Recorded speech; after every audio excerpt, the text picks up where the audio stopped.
Mais tu peux pas rester là. Il y a ta queue devant. Viens.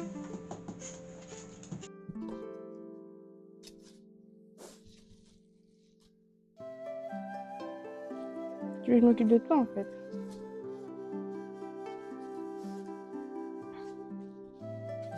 Viens ici. Voilà.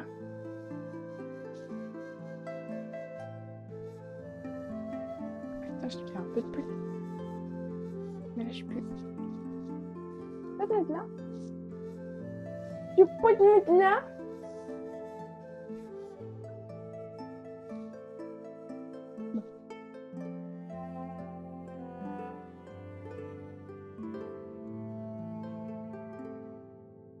Hello, j'espère que vous allez bien. Je vous retrouve aujourd'hui pour une vidéo encore sur les outils qu'on a à notre disposition dans le domaine ésotérique. Et pour ça, aujourd'hui, j'ai choisi les oracles. J'en ai moi-même acquis un récemment, qui est celui-ci, l'oracle de G.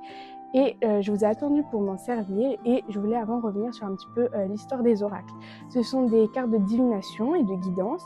On peut avoir des conseils ou des prédictions sur différents aspects de notre vie. Il en existe de nombreux types qui ont leur propre symbole et leur propre méthode de lecture. Ce que j'ai aussi noté, c'est que l'oracle était plus intuitif, parce que moi j'ai failli le mélanger avec le tarot, je l'ai un peu fait, et en fait le tarot ça va être beaucoup plus précis au niveau de l'interprétation. Au niveau des origines, un oracle, c'était la réponse d'une divinité qui était apportée à un fidèle qui la consultait, et cette divinité rendait sa réponse, et souvent c'est dans un lieu tel un sanctuaire. Le tarot, quant à lui, c'est un jeu de 78 cartes appelé l'âme et qui sert à jouer ou à la divination.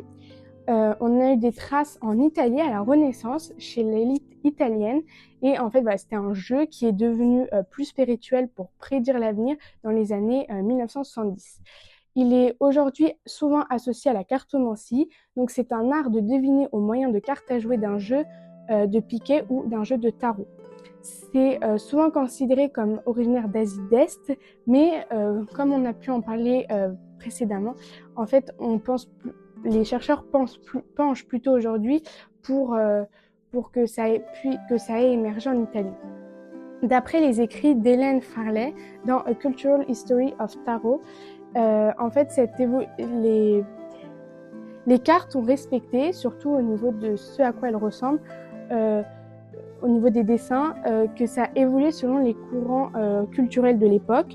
Donc la première utilisation, c'était une critique contre l'Église catholique, et on peut voir au XIXe siècle un tournant vers le mysticisme et une époque marquée par la grippe espagnole entre 1918 et 1919, ainsi que les deux guerres mondiales.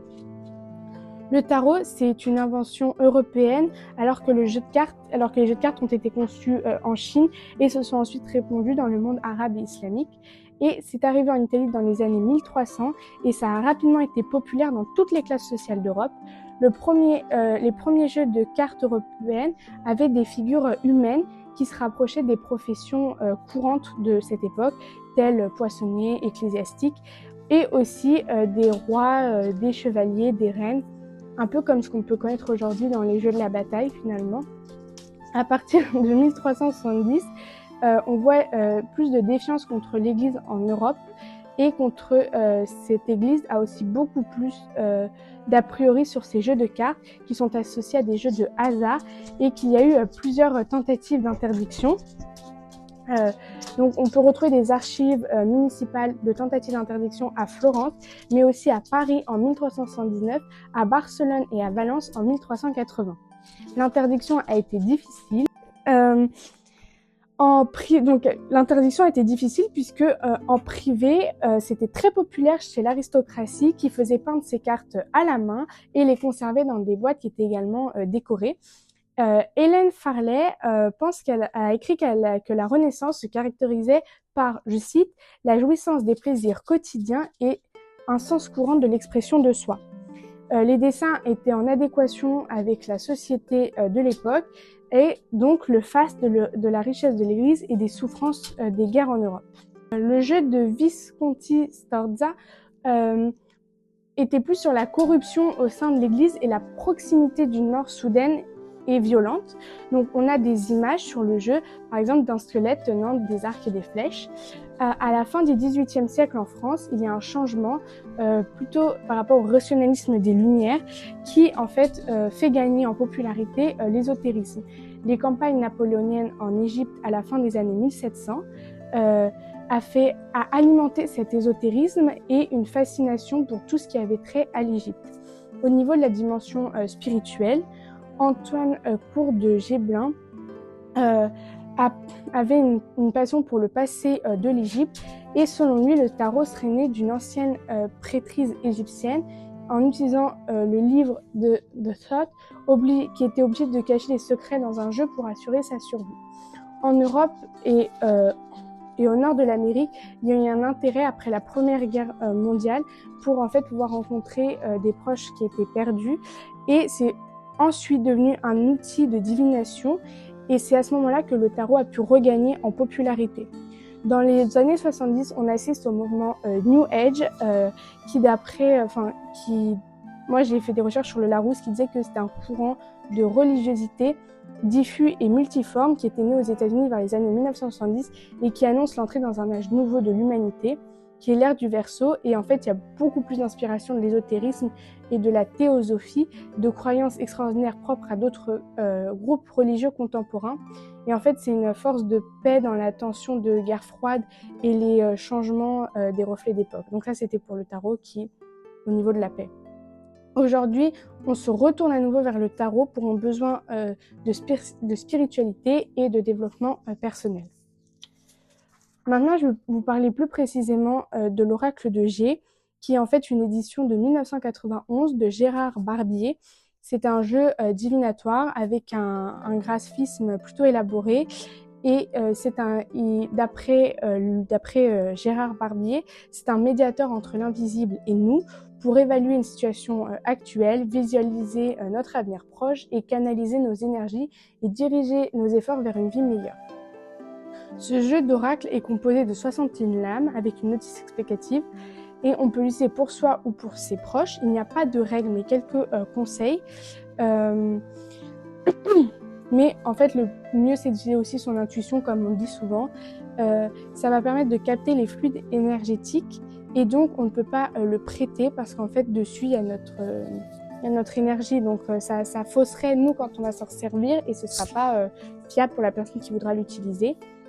Il faut aussi l'utiliser à bon escient et quand on est relaxé et on appelle ça une consultation quand on va consulter les cartes. Au niveau des méthodes, il en propose quelques-unes.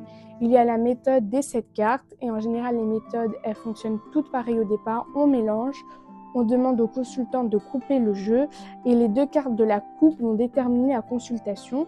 Ensuite, on va les étaler sur la table, face cachée, et le consultant va en sélectionner 7.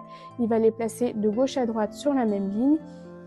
Et en fait, il va les retourner et on va demander au consultant de les retourner dans l'ordre qu'il le souhaite. Et on va interpréter chaque carte et on peut aussi faire des rapprochements entre les cartes. Si c'est pas assez précis, on peut refaire un recouvrement, c'est-à-dire retirer des cartes et essayer d'en voir davantage.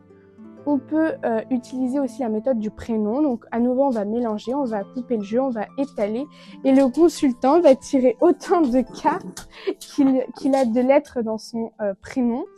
Même si c'est un prénom composé, il faut prendre les 2 en compte. Et le consultant... T'as pas envie, toi, que je fasse de l'oracle aujourd'hui? Tu veux pas que je consulte l'oracle?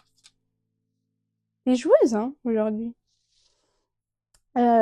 Donc, le consultant, il va recouvrir les cartes dans l'ordre qu'il le souhaite. Donc, c'est-à-dire pour les retourner et pouvoir les lire.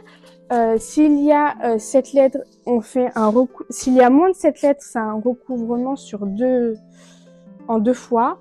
Et le but, ça va être d'interpréter les cartes de gauche à droite et de faire des rapprochements de bas en haut si on a fait plusieurs recouvrements. Il y a aussi la méthode des 21 cartes. où il faut mélanger. Le consultant va couper le jeu, on va les étaler face cachée, le consultant va en tirer 21 au choix et les disposer de gauche à droite. On va les interpréter et si c'est pas assez précis et qu'on veut plus de détails, eh bien on peut ajouter quelques cartes. Il y a aussi la méthode de la pyramide qui moi me paraît un peu plus complexe. On va les mélanger, le consultant va couper le jeu, il va étaler les cartes et en fait donc c'est tirer 7 cartes et les consulter et de gauche à droite qui va constituer la base de la pyramide. Puis de la même manière on va monter jusqu'au haut de la pyramide jusqu'à qu'il y ait une carte au-dessus. La base est de 7 cartes, il y a 7 étages. Donc le premier, la base de cette carte, c'est le présent, des événements proches ou importants de la vie. Les autres étages, c'est l'évolution des événements. Et la dernière carte, c'est la conclusion de la consultation. Si on veut une consultation plus précise, on a la possibilité de retirer 5 cartes. Donc c'est le consultant qui les tire à chaque fois. Et là, c'est plutôt une synthèse de la consultation. Ça se lit de gauche à droite et de bas en haut, ainsi qu'en diagonale pour être plus précis. Maintenant, moi, je propose qu'on passe à l'essai. Donc, moi, j'ai mes petites notes parce que les méthodes, je les trouve pas... Enfin, c'est nouveau pour moi aussi. Donc, moi, je vais prendre la méthode des 7 cartes. C'est la première qui est proposée et que je trouve la plus facile. Donc, je prends mes petites cartes. Comme ça, je vais pouvoir vous les montrer quand même, parce qu'elles sont belles quand même.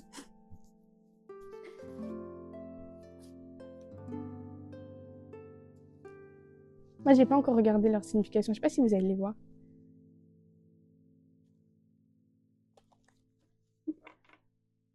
Je sais pas si j'ai pas mes mains dedans. Ok. Donc là, je vais les mélanger et je vais couper le jeu. Alors, quand il y a des choses que moi je comprends pas, je me fie à mon intuition, c'est ce qui conseille, donc ce que je vais faire. Parce que les deux cartes de la coupe, parce que ça va, clair.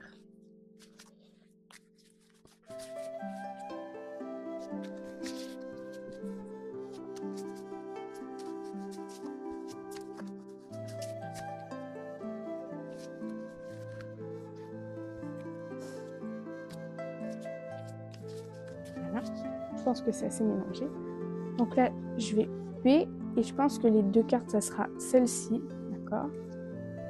C'est marrant, c'est celle qui a failli tomber juste avant. Je connais pas les méthodes où j'ai déjà vu que c'est la carte qui tombait qu'on devait regarder, mais c'est assez étonnant. Ok. Alors, sur les deux cartes que j'ai eues, on va regarder ce qu'ils proposent. Alors, j'ai eu ces cartes-là.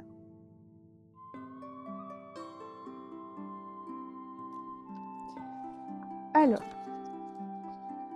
là, mon intuition, au niveau de l'interprétation, je verrai la liberté et le désert. Je ne sais pas si c'est positif ou négatif. Alors, c'est les cartes. Alors, 6. Ah, les deux cœurs. Rencontre sentimentale, amour, joie, réconciliation, dépassement de soi. Alors, actuellement, je pencherais plus pour la dernière signification dépassement de soi. Rien que de faire ces vidéos-là, c'est du dépassement de soi. Surtout, enfin, pour moi, c'est du dépassement de moi. Et la numéro 26, qui est le désert, stérilité, pauvreté, inutilité, futilité. Alors, pauvreté, ça me parle. Non, je rigole. Pauvreté, non, je rigole. Moi, ça me parle pas. Après, je rigole, mais je sais pas du tout. Non. Là, il n'y a rien qui me vient. Et je sais que j'ai déjà entendu des personnes qui l'utilisaient, alors pas dans la vraie vie, mais qui disaient que des fois, quand quelque chose qui venait pas, ils la laissaient de côté. Et puis dans la journée, ils essayaient de voir si ça leur apportait quelque chose. Donc ensuite, je vais les étaler sur la table, face cachée. Et je vais en sélectionner 7. Et je vais les mettre sur une même ligne.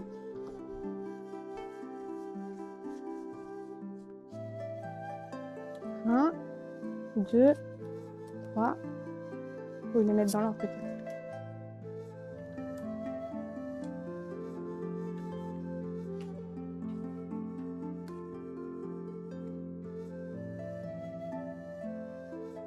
suis à combien là? 1, 2, 3, 4, 5, 6. Une dernière. Voilà. Je vais laisser comme ça et je vais les retourner.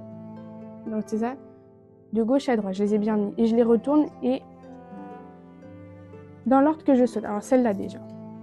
Un éléphant.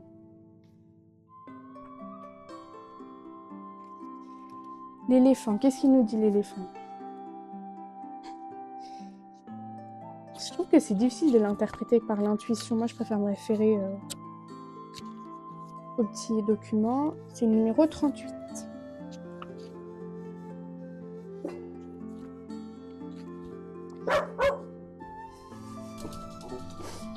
Elle aime bien se faire entendre. L'éléphant. Chance au jeu, porte-bonheur, opportunité, fin d'une passe difficile, sagesse, apaisement. Ça, c'est fou comme... Là, ça me parle beaucoup plus déjà. Ça me parle beaucoup plus. Moi, je vais pas rentrer dans les détails parce que des fois, c'est assez personnel. Mais là, ça me parle énormément et j'en ai conscience aussi parce que j'avais entendu, alors je sais plus si c'était fiable ou pas, mais je le dis quand même, que la pleine lune de janvier, elle était propice à l'apaisement et c'était assez drôle puisque dans la journée, je m'étais posé la question et effectivement, je trouvais que j'avais un apaisement particulier le jour de la pleine lune. Enfin, la pleine était le soir et le matin, et donc je savais même pas. Donc voilà, je vais pas rentrer forcément dans les détails parce que c'est pas l'objet ici, mais effectivement, elle me parle beaucoup plus. Celle-ci maintenant. Alors, c'est un arbre qui perd ses feuilles.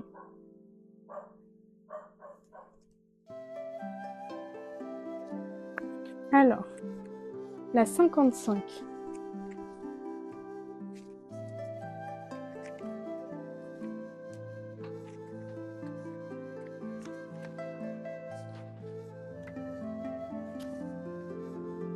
L'automne, carte servant à dater les événements, la saison, durée de 3 mois, dépouillement, faire le vide, se débarrasser de la nostalgie des choses passées.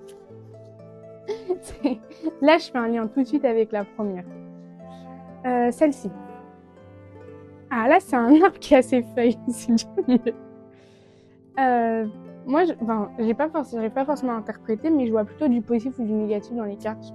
Je pense que ça marche pas comme ça, mais je sais pas. La 24.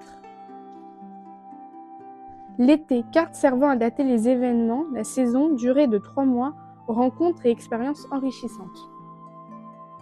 Ouais, ça me parle. Ça me parle un petit peu. Okay. Maintenant, la dernière. Alors, des outils. Pourtant, je suis pas très bricoleuse. Alors, 23. Les outils, le travail en général, la profession, des travaux de bricolage, travail fructueux sur soi. Effectivement, travail fructueux sur soi. J'ai l'impression, que c'est beaucoup, ça me parle, mais j'ai l'impression que ça se rattache beaucoup au passé. Alors, est-ce que j'ai un message à savoir que je suis sur la bonne voie par rapport au passé, ma manière de prendre les choses et d'aller de l'avant? Je sais pas. Celle-ci. Alors, un petit paysage. C'est la 54. Alors, la campagne, le repos, le calme, la campagne, agriculture, ressourcement, recueillement.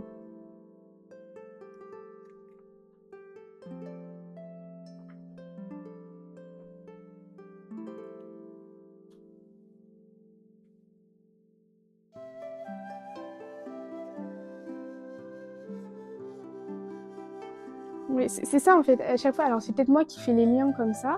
Je sais pas si ça va par là, mais quand on a parlé tout à l'heure de renouveau, de calme et d'apaisement, et que là, d'apaisement et que là, on est sur le calme, pour moi, c'est lié. Ah, l'épée. Enfin, je pense que oui, c'est une épée. C'est une épée. La 12. La 12, le poignard. À l'endroit, agressivité, méchanceté, violence. À l'envers, intensité renforcée des mêmes significations.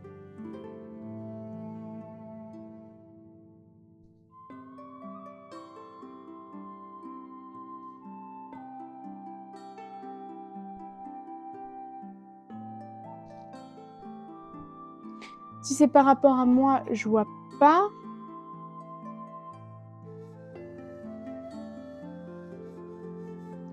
Mais en termes d'agressivité, est-ce que je l'ai déjà ressenti de personnes? Oui. Je vois que ça.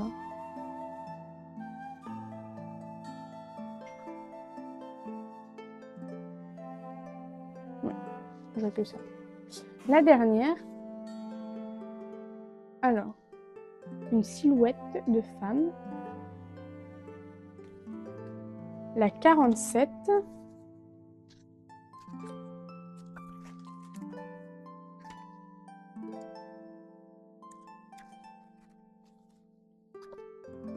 Alors, la femme. À l'endroit la mère ou femme brune, à l'envers blonde.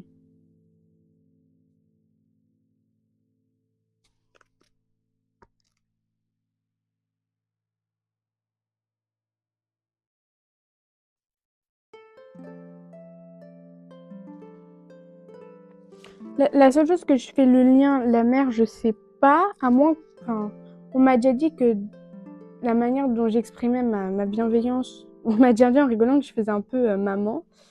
Ou femme brune, oui, effectivement, je suis brune, mais là, je vois pas.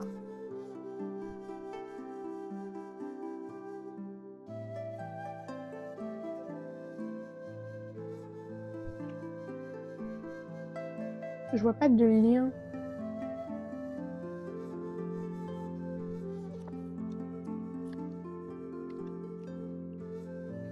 Euh,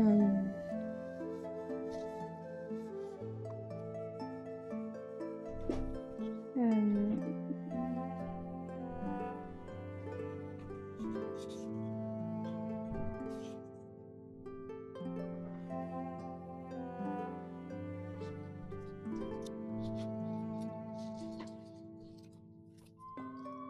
En fait, là, j'ai énormément de mal à faire le lien entre les cartes. Enfin, les premières, ça allait, mais là, les 2 dernières, je comprends pas. À moins que la femme brune, ce soit moi, et que je sois pas toujours bienveillante avec moi-même. Mais ça, c'est un peu comme tout le monde. C'est peut-être ça. Et que justement, ce travail d'apaisement et de calme que j'ai fait sur moi, donc l'éléphant, moi, j'ai retenu l'apaisement. La campagne, le calme. La 55, au niveau de l'arbre qui perd ses feuilles, serait le passé. La 24, justement, elle est sortie juste après, donc je pense que, enfin, presque juste après la campagne, je crois, donc ça va dans ce chemin-là d'apaisement. Les outils, c'est le travail que j'ai fait sur moi. L'épée, ce serait encore que je manque parfois de bienveillance à mon égard. Et cette femme brune, ce serait moi qui manquerait de bienveillance à mon égard. Ou alors, c'est vis-à-vis du passé.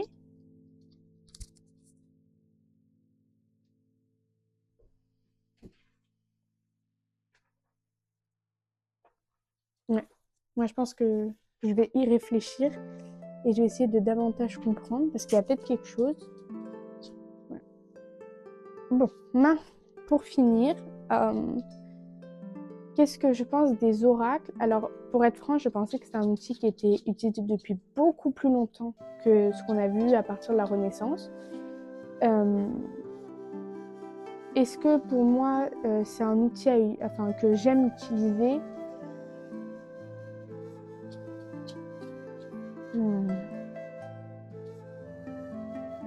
Pour moi, ça aide à pousser une réflexion au niveau de la communication avec les guides.